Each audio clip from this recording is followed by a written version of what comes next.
On this slightly spooky, seriously savory, and all-around satisfying episode of UTR, we're heading to Michigan's oldest city, Sault Ste. Marie, for haunted history walks, crepes with a cult following, a saloon that stood for over a century, and outdoor adventures that will get your heart pumping. Let's roll.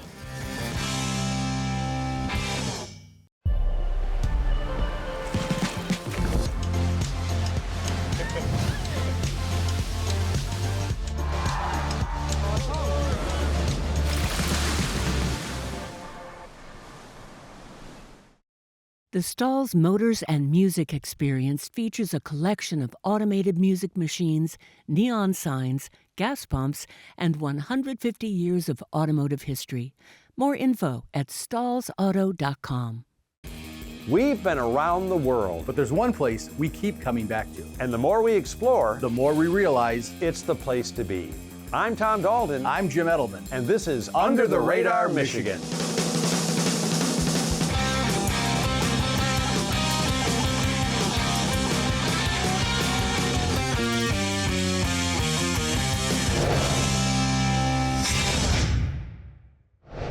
If you're looking for outdoor adventure, big flavor, and just a hint of the paranormal, you're in the right place.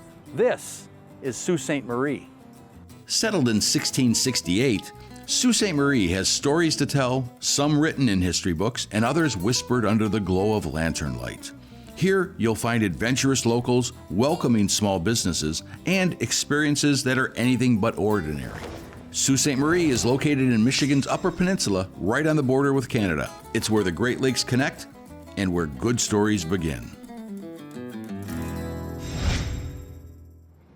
First things first, crepes. Because why not start your day with something folded and delicious? And here at Oak Crepe, every bite feels like a celebration of flavor and creativity. Oak Crepe's menu is filled with savory and sweet creations, each made fresh and folded with care. From strawberries and Nutella to ham and cheese, it's a full meal in a tidy little triangle. I sat down with owner Zach McClellan to learn how these crepes found their way into the heart of the Sioux.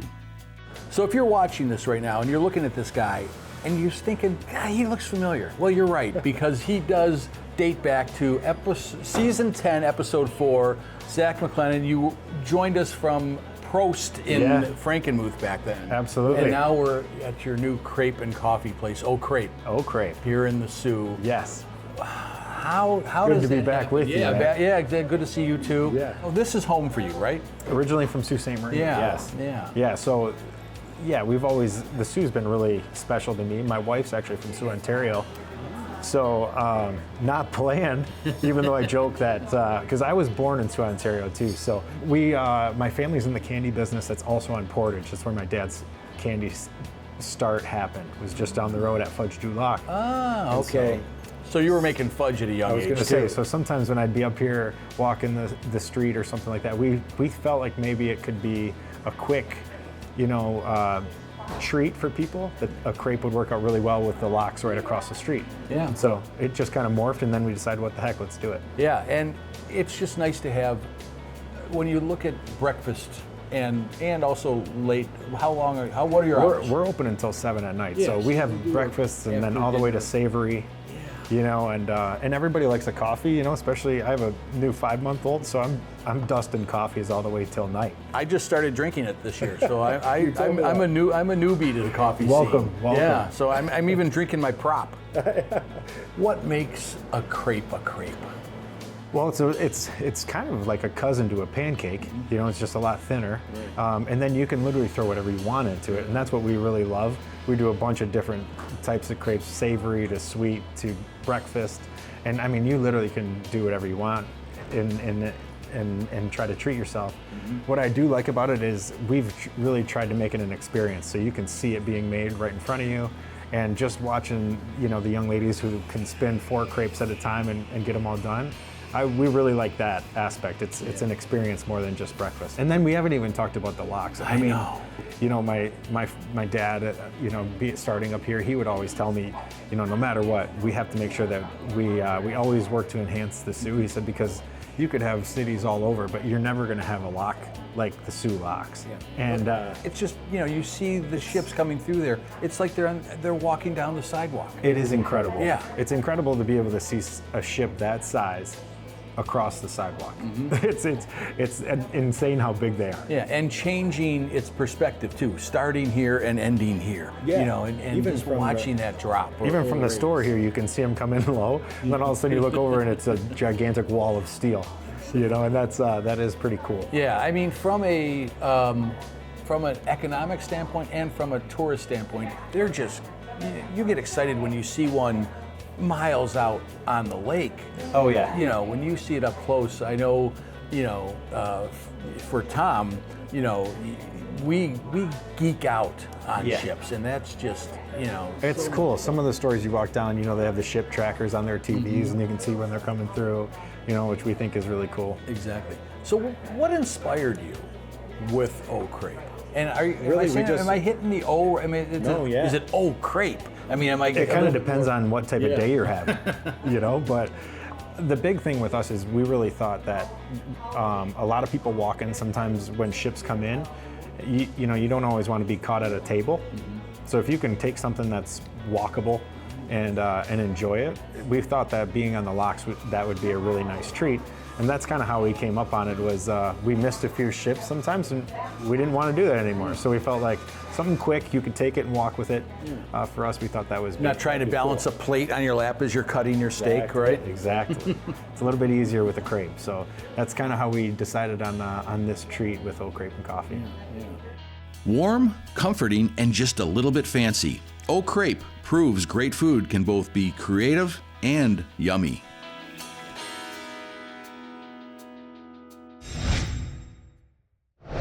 Whether it's pedal power or powder season, Foxhole Bike and Ski is your go-to gear spot in the Soo. From first-timers to seasoned pros, their team is passionate about helping everyone make the most of the outdoors. They offer sales, rentals, and expert advice to help the locals and visitors get out and explore the region year-round. I cruised in to meet Levi Crone and find out how this place keeps people moving on two wheels or two skis. I think one of the things that's interesting is when you look at an area like Sault Ste. Marie, you try to figure out, how is that rec, universe set up? I mean, what is the so the bike infrastructure here is coming along.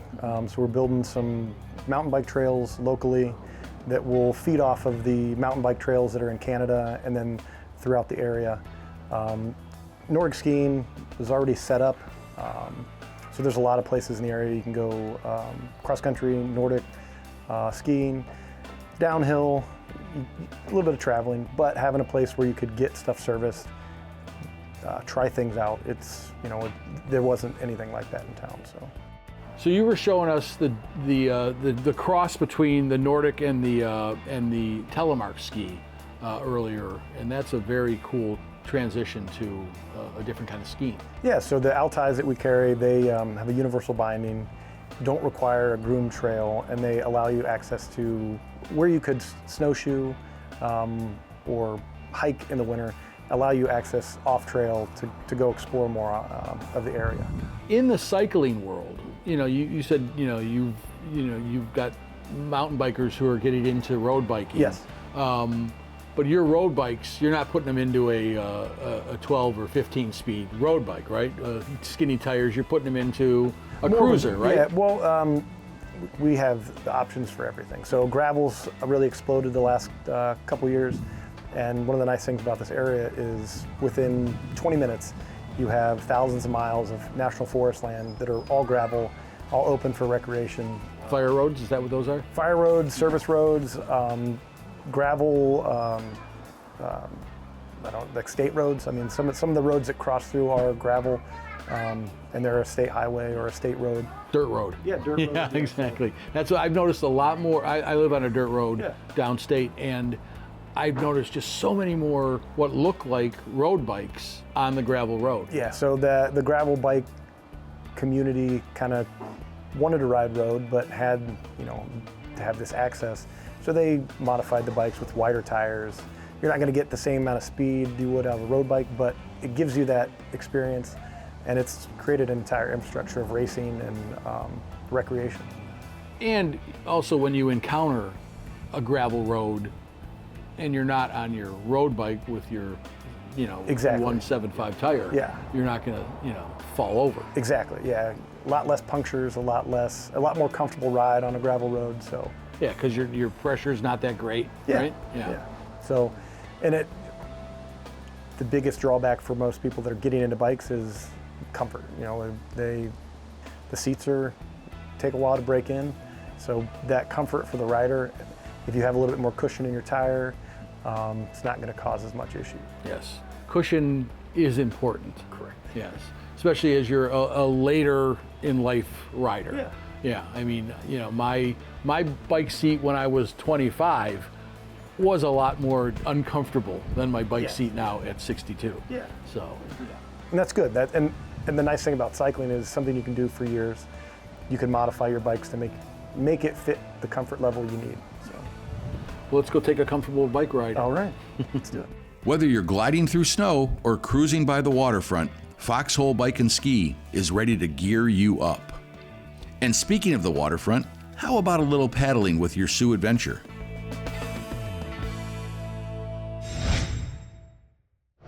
So right downtown and next to the water is Bird's Eye Outfitters, a place where outdoor lovers and foodies collide in the best way possible. It's part gear shop, part cafe and lounge, part launch pad for kayaking, paddleboarding, and all things active. It's basically a base camp for Sioux explorers.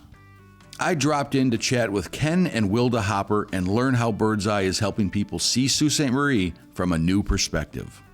So, you've been on the show 3 times. Last time you took Tom out into the river, made him cross the freighter, get yelled at by the freighter, and then, Truth. he had sides on his boat.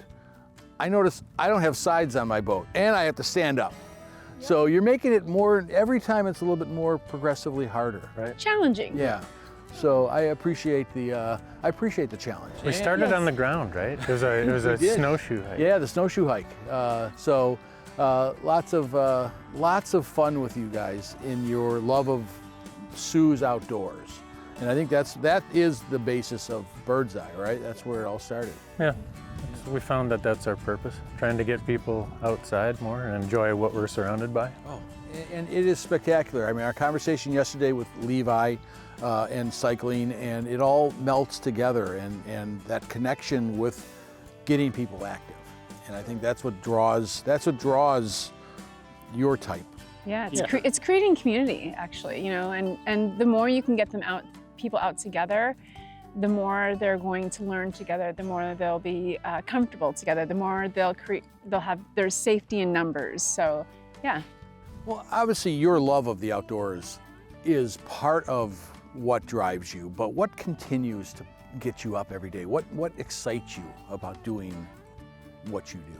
The comments, the people that are gravitating to us, the people that come and thank us, the people that want to partner with us because they see potential to even start, educating our youth, because it starts when they're young. So there are a lot of people that have come to us and have been so thankful for the knowledge that we've shared. Our knowledge isn't just for us, it's our knowledge is to gift to those who need it, to keep you safe, to keep their families safe.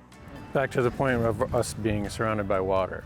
So now the plans for next summer are, and we've already gotten into some classrooms to bring kids out and tell them, hey, it's a great family activity, but be safe doing it. Get mom and dad and you get involved and know what to do if a situation arises. So there's a number of islands out here that are numbered and named after critters to keep it straight and less confusing. Where are we going?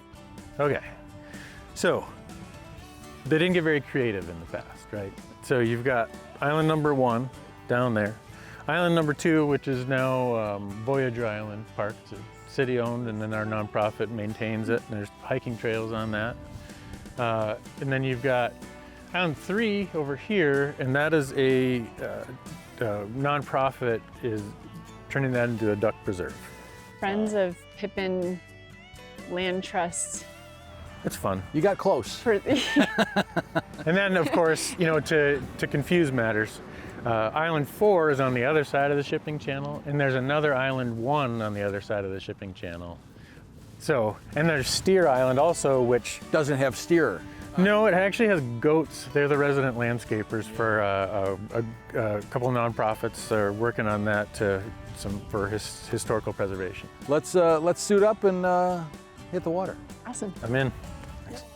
With great gear, delicious coffee and cocktails, and a passion for people, Bird's Eye Outfitters helps you explore the Sioux from every angle. Now that we're fully caffeinated and still a little damp, let's dry off and scare ourselves silly.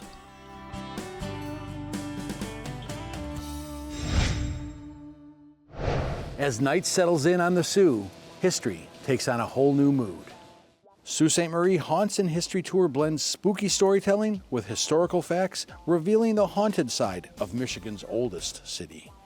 This guided walking tour brings eerie legends and unique historical facts to life. I met up with Brad Blair and Tim Ellis for a chilling tour and some hair-raising tales from the shadows. Ghosts have a very specific spooky behavior. How are you guys attuned to that? How much research did you do to kind of make this come to life? Oh man, we've been doing this since we were kids. Tim and I have been friends since the first grade, and we were always the creepy kids at school. You know, we were the ones that would stand off in the playground and tell ghost stories, and some of the kids would gravitate towards us. A lot of them stayed away. Yeah. They didn't want anything to do with us, but we kind of started there with the whole just the local legends and urban myths that were going around the area, and we built to the point where when we were teenagers and got our driver's license and bikes, we would go around to different cemeteries, abandoned homes, things that, don't try this at home kind of thing. But back then, that was kind of our whole, I guess, feeling our way into the paranormal field. Yeah. When you dig into this, what were some of the surprising things you found? Well, even the ship that we're next to right now, as Brad and I grew up here, the Valley Camp, this was always part of our backdrop of our hometown, but we never really heard ghost stories about it until we started to do our research as adults and writing our first book and just kind of doing the research of the town. And that's when the ghost stories really started to come out. And then our team was lucky enough to investigate it a few times. And during that, we captured our own experiences and EVPs and pictures. So, it's just really neat to grow up in a town that you think you know everything about, but then when you really start to dig into the research, all these new stories and lives start to come to life for it. Yeah. So you guys walk a fine line too, because you're family friendly. So you're going to have some little uns along for some of the tours. How do you tailor the stories to make sure you're not spooking too much? I think we got to kind of put that into the hands of our wonderful tour guide. And Mary, who goes by Nightmare, she will kind of feel out the tour and understand if there's some of the younger ones, maybe she'll leave some of the gore out or some of the scarier stories or tone it down a bit. So it's really in her hands, and we trust her, and she's doing a great job. Yeah. And she wears the persona she does. very nicely, and I think that's a wonderful addition to it, especially when you're doing a walking tour. I've been on, like the hearse tours of some towns, and it's more hyperbole than it is, fact maybe. Right, and I think that's kind of one of the things Brad and I pride ourselves on with this tour too, is that it is steeped in actual research and history, in dates and events. Yeah. So it's like being in a history class. Yeah. I got to remember dates. You didn't tell me that. To a point, yes. I mean, we obviously have put some of our own research and some of our own notes and some legend into it. Yeah. And because there's a fine line in some points between history and legend, especially dealing in a town this age. Yeah. When you look at, your tour, it's not all just ghosts. It's a lot of the history too, and it really kind of makes you, be proud to be from a town like this, right? I mean, is this? It really is. I mean, what is living in Sault Ste. Marie for you Well, growing up as a kid here, and I left for school and was lucky enough to come back to do my career here in a town I loved. But, just growing up and watching the 1,000-footers cut right through our downtown, is a pretty amazing thing to watch. And then the history alone, I'm a huge history buff, Brad is too. So to have the history that we're surrounded with and to be able to call ourselves the oldest settlement in the state of Michigan, I mean, that's a pretty cool crown to wear. Yeah, no, totally. Sault Ste. Marie Haunts and History Tour serves up spine-tingling thrills and just the right dash of mischief with a whole lot of fun. Bring your bravest friends and family and keep moving because you never know what might be lurking in the shadows.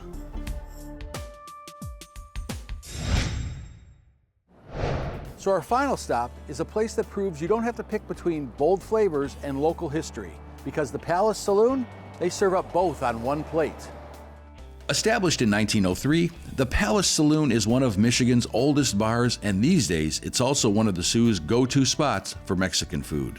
We're talking sizzling fajitas, stacked nachos, burritos, and tacos that pack a punch, all served in a space that's got more stories than a novella. I sat down with Tammy Cook to talk about how the Palace went from historic saloon to full-on fiesta. When did you guys make the shift to being Mexican restaurant? Basically, it's in the beginning it was just a bar, of course. In the 1970s, it was created the Palace Saloon, so that's when the Mexican came in. Right. So we're just kind of carrying on that tradition of great margaritas, Mexican food, American as well. Yeah. Our many trips up here, have shown us that the people who do attract are outdoors enthusiasts, and they're foodies. Mm-hmm. They do like their food. So I think that's driving folks to you, and the fact that you have consistently put up a great item. So cheers to you. I would cheers you with our prop drinks, but Great. We didn't get any. Well, I can get you some. You're welcome to have one right now. That's okay. We'll do it for real afterwards. Okay. So you've grown up here. You were born here. Yes. You've lived here. You're still here. If in a short sentence, how would you describe the culture of Sault Ste. Marie? It's your basic small town, but we've got, Sioux Canada next door, which is a great addition because it's like kind of the twin Sioux, which is nice. But yeah, it's just, we've got just about everything, snowmobiling, a lot of hockey. Summertime, of course, is tourist-based, but wintertime, there's a lot of people that come up for sports and snowmobiling, so it's a good, safe hometown. This place is over 100 years old. Yes. What are some of the stories that you could share with us from running a business, not the 100 years, but from a business that has lasted that long?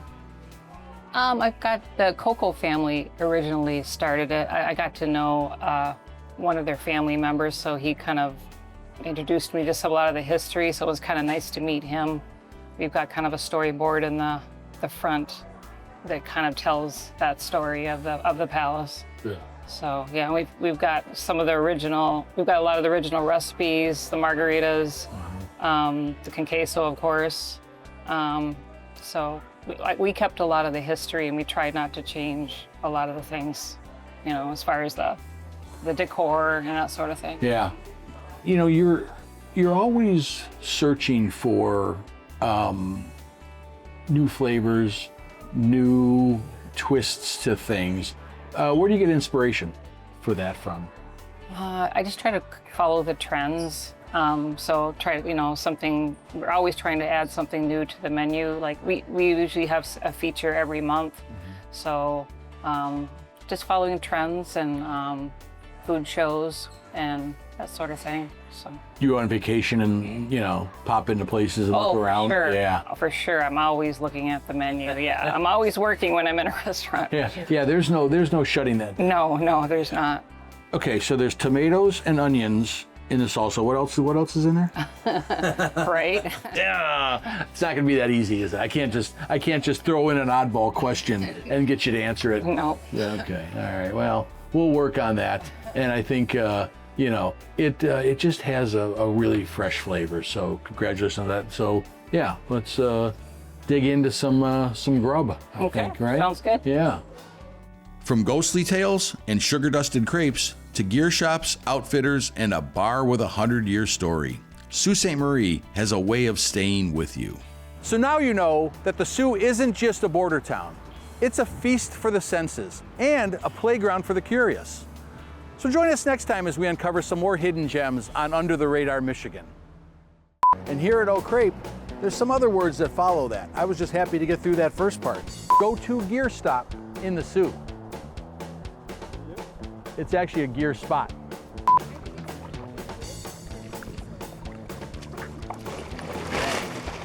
Now our final stop is a place that serves up bold flavors and local history. And they do it on one plate. That's all the words, but they're just not in any sort of order.